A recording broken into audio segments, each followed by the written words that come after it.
Yeah, it's 6:05 for me right now, so 6:04 for me right now, so 6:05 to start. Seeing some decent amount of people already. Anyways, we will be posting and recording a recap and posting it on YouTube afterwards. So even if some people will miss it, they will be able to catch up and listen to it afterwards. All right, I think we're good to go. There's a good amount of people today in our Yeah. spaces, X spaces at this point, no longer Twitter, I guess. We have the GX Chain Global, or nowadays known as REI. Erdem, could you please introduce yourself and what you do for the project and a brief introduction? Yeah, for sure. Hello everybody. I am Erdem from Ray Network. I'm operating as the global marketing manager for Ray Network. Actually, the true pronunciation of our project is Ray. You can pronounce it as Ray. Ray Network is a public blockchain that is compatible with EVM, as you know, Ethereum Virtual Machine. So it's designed to be lightweight, easy to use, developer friendly. So these factors make Ray Network a suitable platform for building the apps. And also, as an Ethereum party chain, it's able to leverage the benefits of the EVM ecosystem. And also, Ray Network common issues like high costs, low efficiency. So Ray Network is intended to be a cost-effective and efficient platform for building the apps, particularly those related to DeFi, GameFi, and NFTs. So it's also designed to facilitate the rapid migration of existing the apps to the Ray Network. So as I said, we aim to provide a public blockchain infrastructure, and we want it to be accessible and affordable for developers. It's built on EVM, so it means that it's compatible with the Ethereum ecosystem, and it can support a wide range of the apps. And also, I'd say it's designed to be lightweight and easy to use. So I think it's an attractive option for developers that are looking for building and deploying the apps quickly and efficiently without any problem. And also, like, we're supporting DeFi, GameFi, and NFT applications, but also Ray Network is designed to be scalable, reliable. So actually, we want to ensure that it can handle a high volume of transactions and user traffic at the same time. So yeah, to sum up, I can say that the Ray Network is a powerful and flexible platform that is well suited for the development of a wide range of decentralized applications. Fascinating. Thank you for this introduction. Thank you for clarifying the pronunciation. And I'm like, is it Rai? Is it REI? Is it Ray? I'll try not Yeah, to it's okay. butcher It's it. okay. I'll try not to butcher it any longer. Anyways, let's move on to the questions.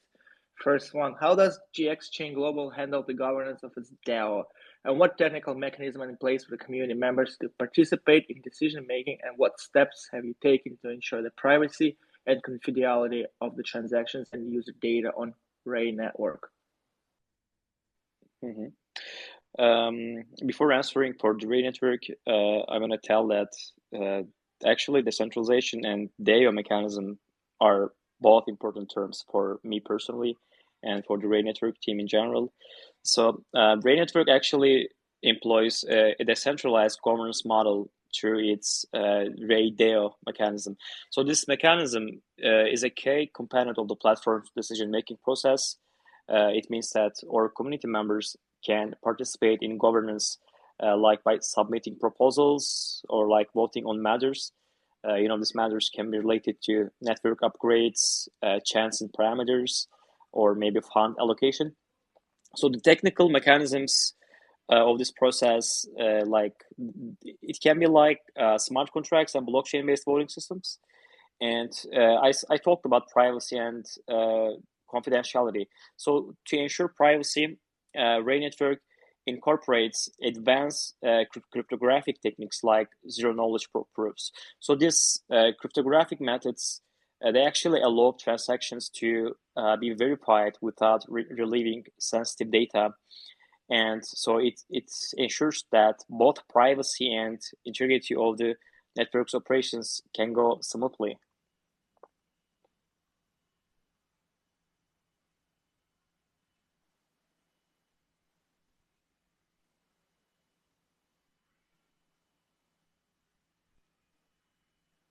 So it looks like I'm having some issues on my part. I can hear you well right now. Yeah, I was having some breakups during. Should be good now.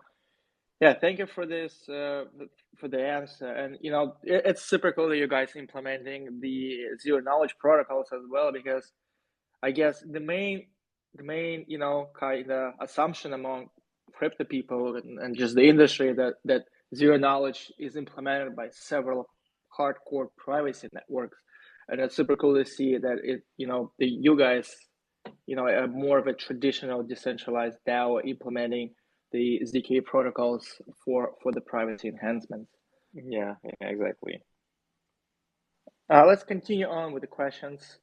Uh, I noticed your recent collaboration with FabWeld in the past month for blockchain gaming integration, NFT, DeFi integration, and cross-game identity. Could you share your upcoming partnerships for the remaining quarter of this year, the motivations behind these collaborations? Hmm. Actually, right now we're in touch with a lot of projects in the space, but unfortunately, I can't reveal their names because we're still talking on some topics. Before we get any project into our ecosystem, we're making some research on this. So we don't want scammers that that's making partnership with Ray Network. Before doing any kind of partnerships or revealing them, we're looking their audit reports. We're looking at their projects. Their reports can be good. Like they may have a lot of privacy, but also we want these projects to be we want these projects to promise something. Like there are a lot of gaming projects, but I think the sector and the people anymore want to see something new. So before we make any partnerships, we look at what this project is doing exactly, or what is it trying to solve. Uh, like what's the solution for the industry? So like I said, I don't have a real time data on our current collaborations right now because they're still uh, like we have some talks between them. But I can talk about our motivation behind these partnerships. You know, uh, before before I'm adding my words to collaborations, I can say that what will the future collaborations of Ray Network gonna be?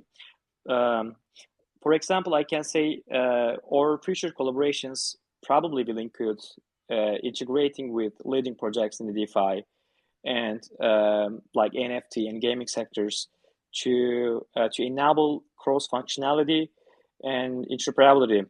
I think before making any partnership, we wanna add some value to our project, and also we want to add some value to this project. So these partnerships, in general, aim to enhance the overall user experience and drive adoption within the Ray Network community. Cool, cool, Pasuk.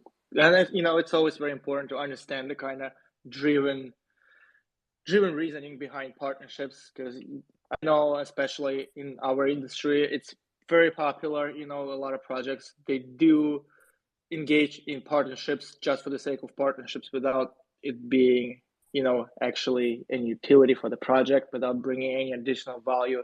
And it's super nice to see that you guys have reasoning behind every partnership that you engage, because in my opinion it is crucial for the partnerships to be beneficial for both parties, and for the users, and for everything, Yeah, rather than just partnerships for partnerships, because we have seen too many of those recently, in my opinion.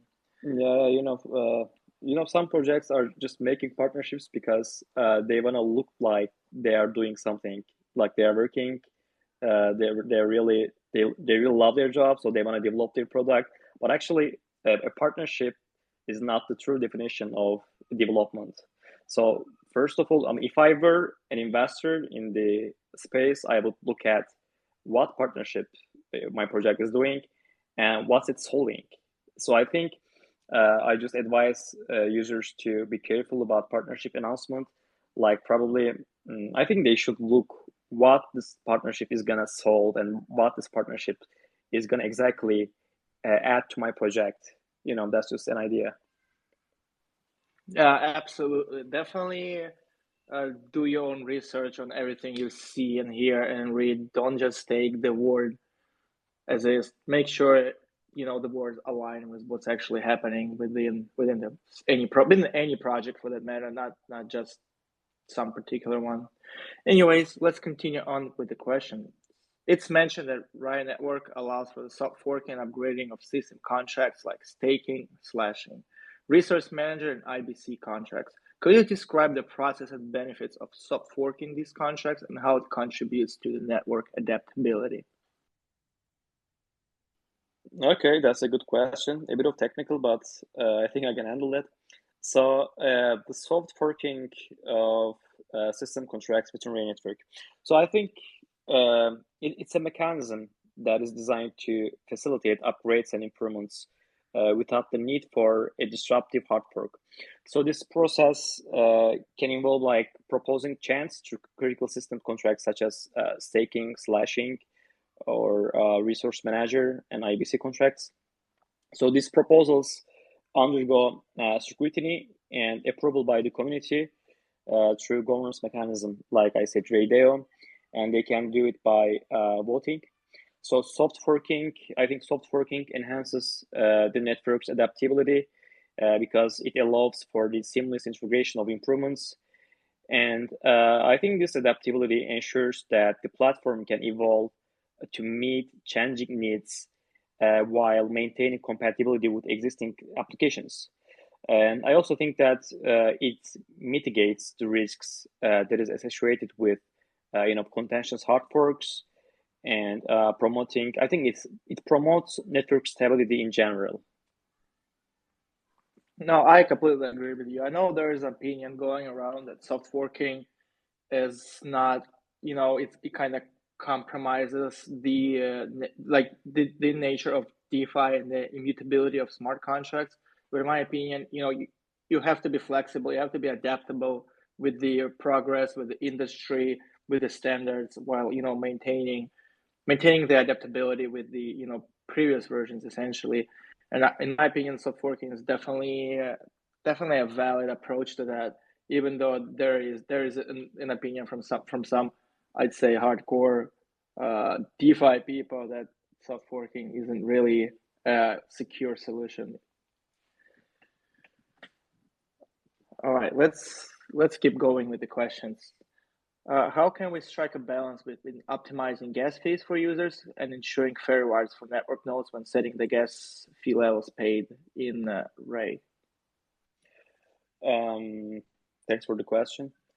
I think this balance is important because achieving this balance between optimizing gas fees for users and to ensure fair rewards for network nodes, I think this is a real challenge. For Ray Network, I can say that we strive to strike this equilibrium through a continuous monitoring process. So the platform tracks network usage and just adjusts gas fee levels accordingly to maintain a reasonable cost for users. And at the same time, it provides an attractive incentive for nodes to participate in network operations. As I said in the beginning of my speech, this balance is critical because your platform should be sustainable. It should sustain a healthy and robust ecosystem where both users and nodes are incentivized to actively engage within the platform. Cool. Yeah, the sort of mechanism for users to be incentivized is a must-have in my opinion, so that users actually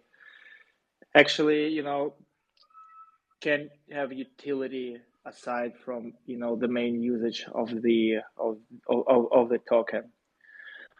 Yeah, All right. exactly. All right, continue on about the token incentivization. Is that even a word? Could you briefly describe the Ray token utility in your ecosystem and its potential long-term benefits for holders? Do you offer passive income options via staking, minting, or an affiliate program? Yeah, sure. I think utility is important for a token because people generally are interested in the worth of the token, like they're just looking at their money.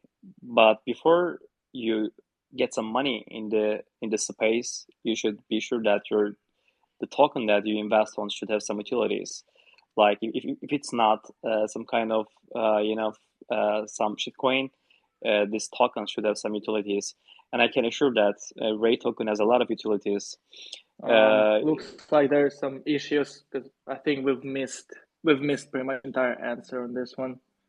It's like you broke up a little bit. Did you hear me? Didn't hear the most of the answer though. It was like about the first couple sentences, kind of something happened with the network, I guess. If you could briefly repeat, that would be fascinating. Yeah, sure. I'm just saying, like, people are generally interested in the worth of their money, but they're not. Some people they're not looking at utilities. So I like this question because Ray token has a lot of utilities because we're not only interested in the worth of Ray token, but we're also interested in the utilities of the Ray token. So its utility encompasses various functions. For example, it can cover transaction fees, or users can participate in governance decision through voting. Before voting, they should have Ray tokens as natural. And also, they can access a range of network services that we develop day by day. And also, they can stake their tokens, and they can potentially offer. I think they can by staking their Ray tokens. It's kind of a passive income, as you said. I think that's a good opportunity. So the specifics of these mechanisms may vary, and they should be validated through official documentation. But over the long term, I can say that we're increasing the utilities of Ray token, and I think Ray token holders probably will potentially benefit from depreciation in value. The value is driven by the network's growing adoption and utility. So as we increase the utilities for our token, probably it's going to reflect your users and investors. So I'm actually hopeful about utilities that are existing now and that are we going to add in the future. Cool. Yeah, utility is definitely one of the key marks for any token, pretty much anywhere. Because without utility, without use cases, there's not much to do with it. If there is no utility use case, it's unlikely for the asset to be appreciating over time. Next question. My question is about Ray Network long-term marketing plans. How or through which big partnerships do you plan on utilizing to pass Ray Network product onto normal consumer, especially non-crypto people? Your mention about non-crypto people is so important. I find it very, valuable because, in the recent 3 or 4 years, like in the COVID-19 and after the COVID-19, the world is actually in a big crisis, but actually not a lot of people are talking about this, or not a lot of people call it a crisis. So as very naturally, the crypto ecosystem is also affected by this. We have really had a hard 2 years, also as Ray Network and as a crypto ecosystem in general. So by making our long-term marketing strategy, we want to see the future brightly. Like, okay, we're going to do something, but we don't know what is Fed going to explain or what is Fed going to do in the next month. So I personally am against a long-term marketing strategy because sometimes market is volatile, the world is volatile. They can be some wars, they can be some things that are going to affect the economies of the countries. They can affect the global situation of economies and also the Bitcoin markets. But I can say that we have mid-term marketing strategies. So these strategies may actually include partnerships with non-crypto companies to facilitate mainstream adoption. And I think education is also important. We should, to get the attraction of the non-crypto users, we should educate people. Like, a lot of people are actually they know a lot of false things about the markets. Like I'm saying, like Bitcoin markets. So we can actually we can solve it by educating people. So I find educational initiatives very important because we should inform and engage non-crypto users, and to engage them to the ecosystem is only achievable by educating them. And also, we have some developments on our way that are going to be user-friendly interfaces that they're going to simplify blockchain interaction. Like we're going to simplify Ray Network better for our users. And also, collaborations with mainstream brands or industries, I think they could be instrumental in achieving this objective. So if we make blockchain technology accessible and user-friendly, I think not only Ray Network, but I think the blockchain space in general can bridge the gap between the crypto and non-crypto worlds. Because, you know, I mean, this space is not easy. Like sometimes there are really technical details, and for some people, this can be more than hard. This can be frightening because we people are actually afraid of the things that we don't know. So some people actually just look at the graphics, they look at the general terms about the blockchain, and they don't understand anything because the terms are really so different. So yeah, naturally people will not invest on something that they don't understand. So in general, I can say that not only for Ray Network, but the general midterm strategy, marketing strategy for projects should be educating people. And also, this is the case for Ray Network. Absolutely. The education is the key to mass adoption, in my opinion. And the current understanding of, not just crypto, but general blockchain mechanisms and just the most basic things, right? How does blockchain operate? What does crypto solve, et cetera, et cetera. The general amount of people, like percentage wise, is very low. Understand that even crypto people occasionally they just don't know. They may be invested in several projects, but they still don't know the basics, which in my opinion is a huge problem. That I mean, in the end, responsibility on all of us is industry players is to educate more and more people, and because I always see, especially in the mainstream media, different news or CBDCs, or my favorite is some centralized bank is launching a DeFi solution. I'm like, hold on a minute. Decentralized finance launched by centralized institution. That doesn't make any sense. But the general public, they just don't understand that. They don't know that, and they just happily engage with that. So definitely, I completely 100%, 110% agree with you that education is the key. Yeah, that's really good to hear, bro. All right, let's continue on. How does Ray users? How does Ray enable This space was downloaded via spacesdown.com. Visit to download your spaces today. users to participate in the governance of Ray Network through Ray DAO? What are the main functions and features of Ray DAO? Yeah, I actually talked about some features of Raydale. So I can start my verse by saying that decentralization is decentralization, right? This is the true translation. So decentralization is not only about blockchain or Ray network. I think it's gonna be an ideology in the future because people don't want to be connected to a center. So we as Ray Network are aware of this fact, and we want to make sure that decentralization is a key component of our plans.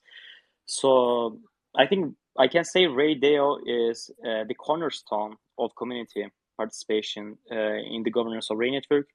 Our users can actively engage in governance by submitting proposals for network changes or network improvements. And also, Ray token holders have the privilege of voting on these proposals. The primary functions of the Ray DAO are actually like proposal submission, voting, and fund allocation, as I said. And I think this decentralized decision-making process, it empowers the community to have a direct say in the platform's evolution and also the allocation of resources. These resources are actually the money of the people, not our money.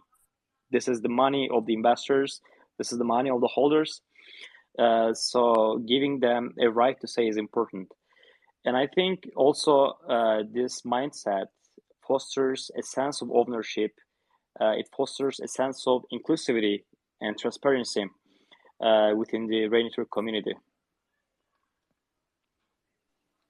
Right. Yeah. Every decentralized project should have a should have a proper sort of distribution based on the community and the investment, and the investors must decide what's happening with the project. Otherwise, it's not a real decentralized project or DAO. All right, we have a couple of more questions left. Could you outline your recent achievements and upcoming year's goals? How will you drive growth, and what's your main focus currently? Any standout advantages to attract users? Mm-hmm.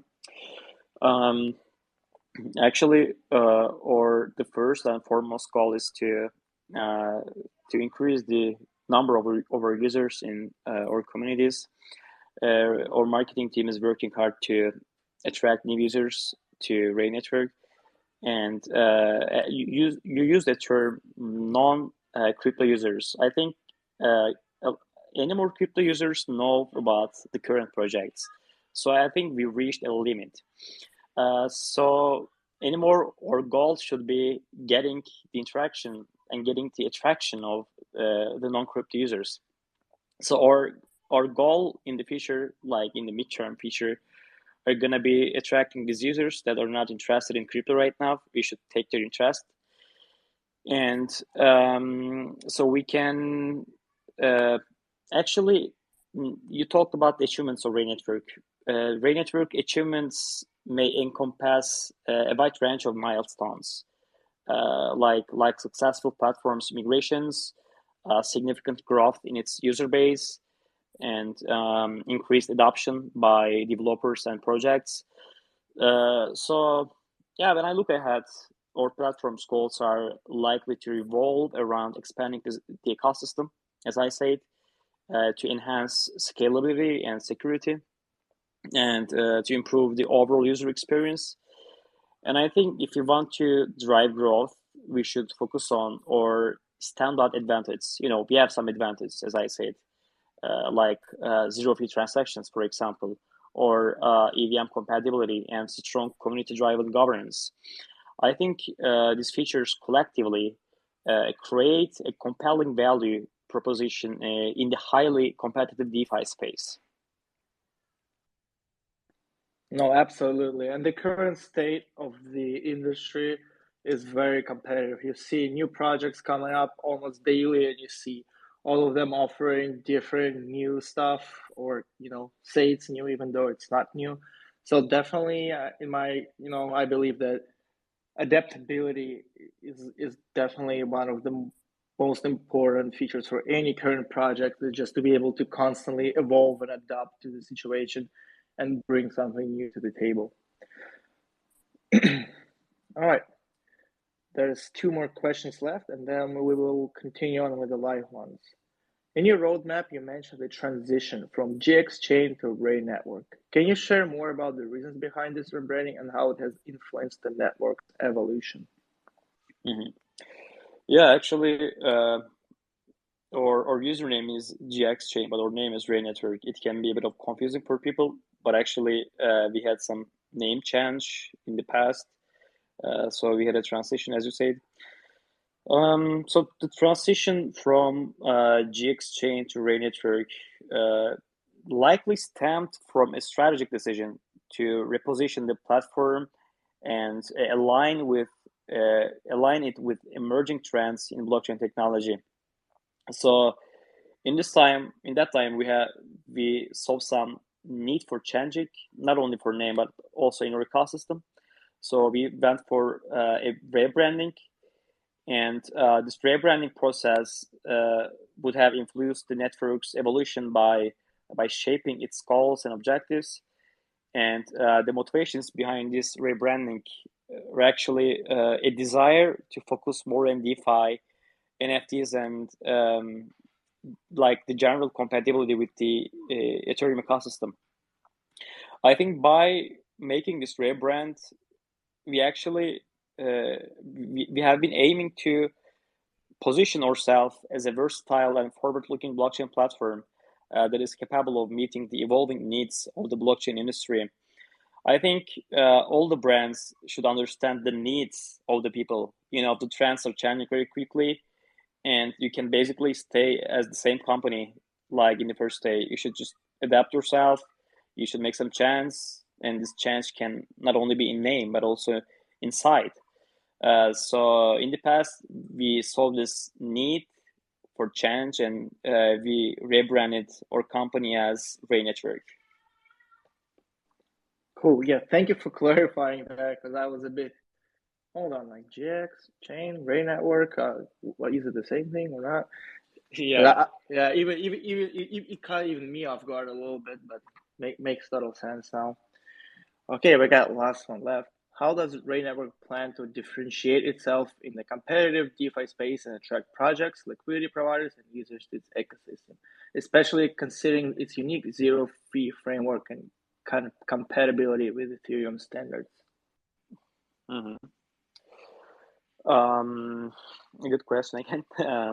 So Ray Network distinguished itself in the DeFi space through a combination of unique features and strategic positioning. As I said, like we needed some change because we wanted to position our project in a different place.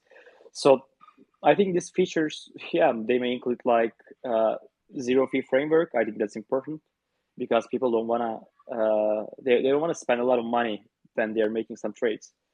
And also it's EVM compatible. I think that's also important because even though Ethereum ecosystem has some problem, I think it's still a good ecosystem, and being EVM compatible is really important for projects. And also, we have a strong commitment to community-driven governance. I talked about the Raideo, and I actually talked about the decentralization ideology in general. So I think that's important, and I think that's the future. So, right now, a lot of projects may claim that they have some kind of DAO mechanisms, but I think that's easy to say we have some kind of DAO, but that's hard to make a real DAO product. I can assure that we have a real DAO product, and or token holders can actually be in our ecosystem by just holding the Ray, and they're gonna see that they can actually be in the way for the decentralization route. And also, yeah, these factors they make Ray Network an attractive choice for projects, for liquidity providers and users.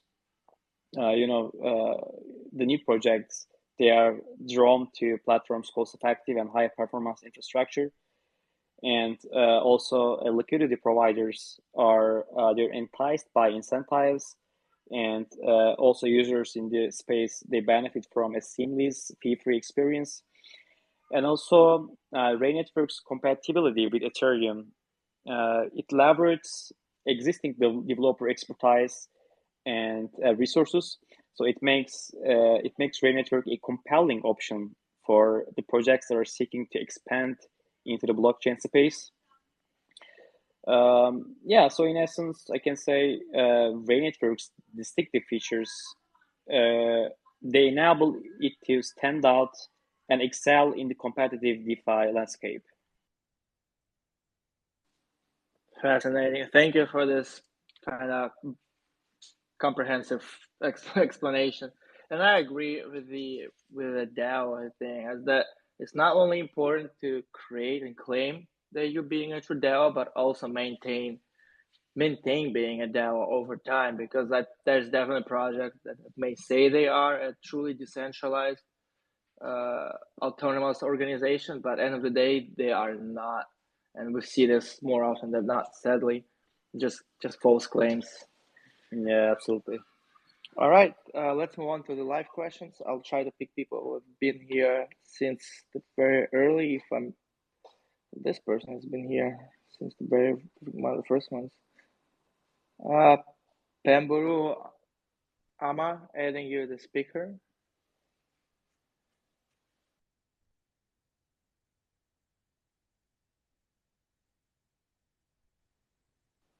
You can speak now. You have to unmute yourself now. It's the little microphone icon on the left.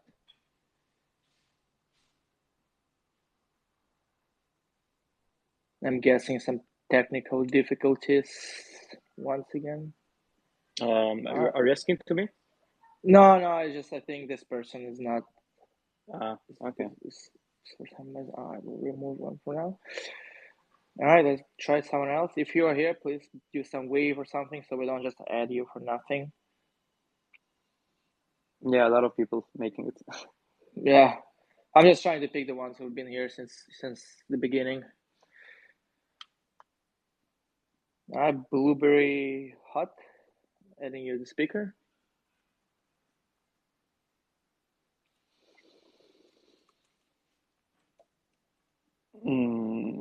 Hello, Blueberry.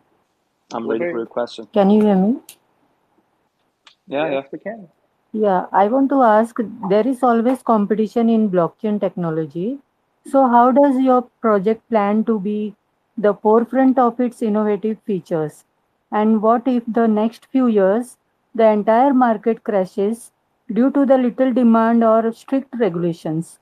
How will your project ecosystem survive? Could you please repeat the last part? Um, what if the next few years, if the entire market crashes due to the little demand or strict regulations, how will your project ecosystem survive? Okay, that's a good question again. I think surviving market crashes, especially in the highly volatile times, are not easy. You know, some people can say, "Oh, if we're gonna do that, we're gonna solve it. It's not gonna be a problem for us." But that's hard. You know, let's be honest. But for sure, we have we have some plans and we have some things to do for times like this. Um, Firstly, we're preparing for adverse scenarios that can be they can be stress testing, and this scenario plannings can help our project to respond effectively to unexpected challenges. For example, before Fat explains anything, we're just talking like what should we do if Fat explains this scenario, what should we do if it happens. So we have actually some scenarios that we're just making ourselves ready, and also we are ensuring that we are ensuring compliance with evolving regulatory requirements can mitigate legal risk that could impact the project during market crashes. If you're doing your job like all legitimate, I think it's not a big problem for you. And also I think transparency is also a good solution for crashes. You know, some projects are actually trying to look like everything is okay, nothing is bad, but I believe that at the end of the day, the projects that are transparent win. So in the crash times, we're still gonna keep our transparency, and I think transparency in communication and operations it can build trust and confidence among users and investors. So in times of market uncertainty, the transparent reporting of the project's financials and progress can reassure stakeholders. You know, it's a hard time, but you're still honest with your investors. Probably the investors are gonna see this loyalty, and they're gonna see this honesty. So everything is gonna be okay again. Like the world has had a lot of crashes in the history, but at the end of the day, we made it to recover again. Yeah, thank you for your answer. You're welcome. Thank you, Blueberry. Let me know how many more you want to answer. We still have some time. I can take 2 more probably. Okay, sounds good. Try to find some people who's been here for a while.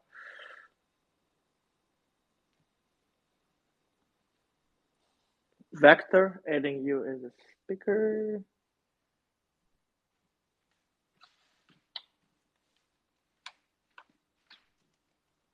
Vector, you can speak now. You have to unmute yourself. Hey guys, can you hear me? Yeah, I can hear you. Okay, Hello. yeah, hello. So my question, I just want to know because I just want to know what brought about the partnerships between StealthEX and Ring Network. And also, secondly, I just want to know in terms of Ring Network, if a developer want to build on your network, do you tend to offer any tools or grants to developers?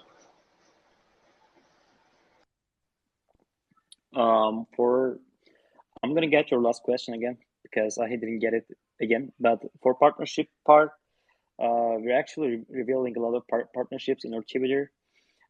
So you can see the details with the project you mentioned in our Twitter and in our website. So I recommend you to visit our website and Twitter accounts. And what was your question again about the developers? Okay, let's say I'm a developer and I want to build using the Ray network. Do you tend to offer any special tools to developers or maybe grants?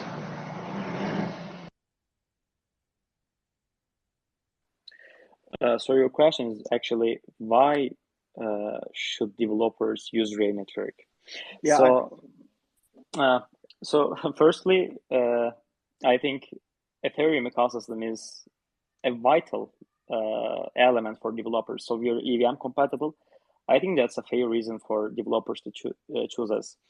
And also, we offer zero fee transaction, and I think that's also a significant advantage for developers and users. This eliminates the barrier of transaction costs, so it makes our platform cost effective to build and use decentralized applications on the platform. I think it enhances the user experience by removing the friction associated with gas fees. And also, our platform is actually a high performance blockchain. Ray Network is designed to be a high performance blockchain framework, so it can handle a large number of transactions per second.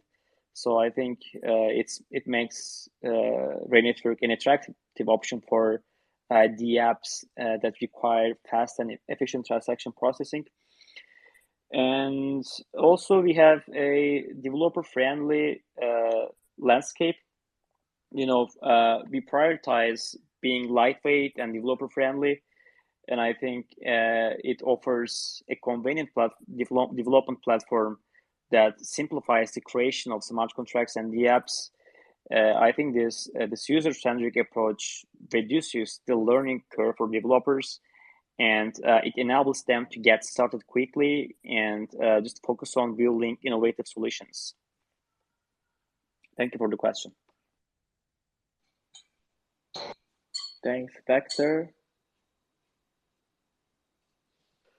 I can get the last question, I think. Yeah, let's get one more going on. This person, Nora, Obitech 10. You can speak now. You have to do the whole unmuting thing though.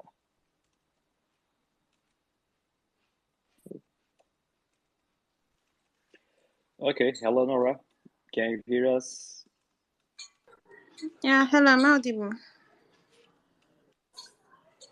Yes, you are. All right, thank you. So my question, I have two questions. So how do you think the community can contribute to the project? And please, can you enlighten us about the team behind the project? And thirdly, I also noticed something like staking free gas. So I don't really understand. Can you please elaborate on that, please? So firstly, you mentioned about the team behind Ray Network, right? Yeah. Okay, actually, I can say Ray Network team is operating through all the world, but we are mainly based in Hong Kong and China. Like the company is built on, like, it's located in Asia, but we have some people that are working in Europe, Americas, Australia.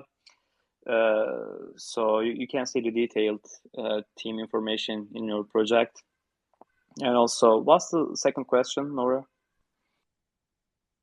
Yeah, my second question was, can you tell us how can the community contribute to the growth of the project? And thirdly, also from your website, I was kind of confused.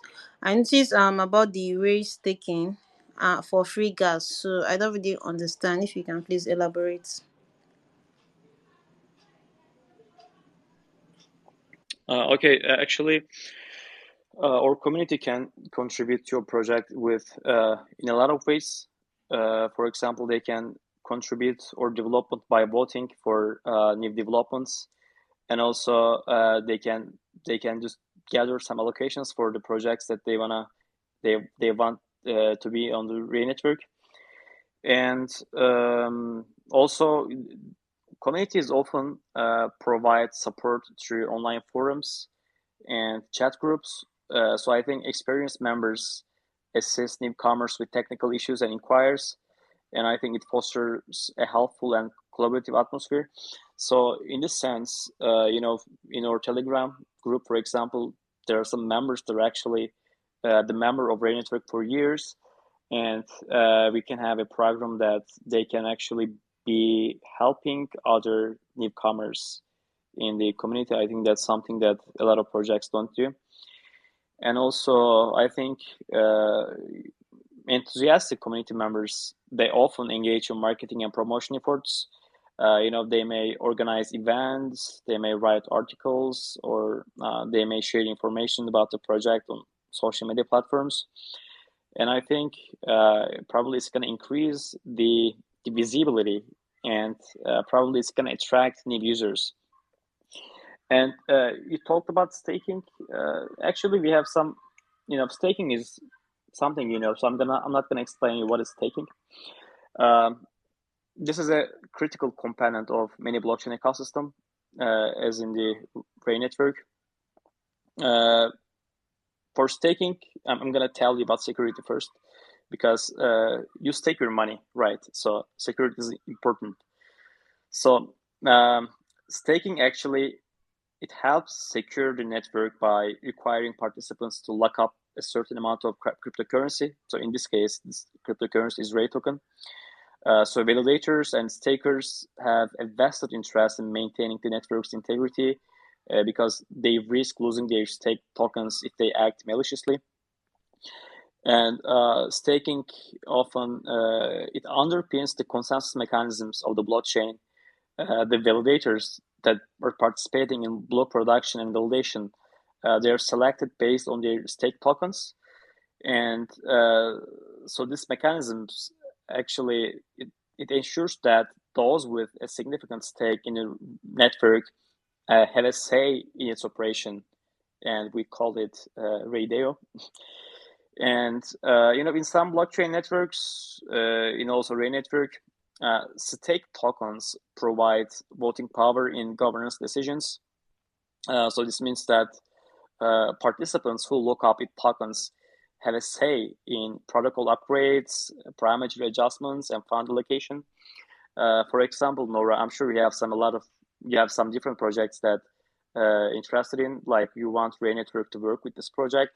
So basically, you can stake some tokens in our layer, like you can stake some Ray tokens, and you can just make your suggestion in your groups, and so that we will make some partnerships with the projects you want us to be.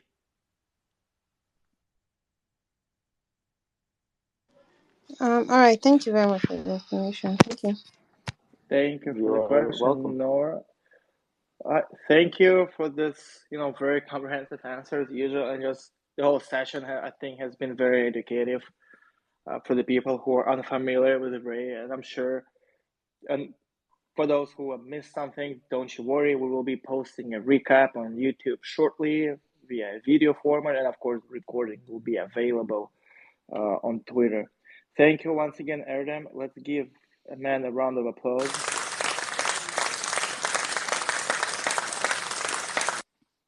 Well, thank you. It was a pleasure having you on today. It was a big pleasure for me to be with you and with these amazing questions. Yeah, they were really good questions. And I hope to meet you guys again. I'm sorry for the people that I couldn't answer. There are a lot of emojis, like hand emojis, I see right now. But unfortunately, we have a limited time. And if you miss out any information, you can watch the recap. And don't forget to visit our website or main channels or Telegram. And see you later. Thank you, Adam. And for those who still have questions, if you really want to have them answered, feel free to go to Ray Telegram or Discord group and just ask questions there. They are a friendly bunch and will happily answer your inquiries. Yeah, definitely. We can answer them in 1 minute. Just be sure about it. Okay. Well, thank you. And see you guys around. Okay, take care. See you later. Bye.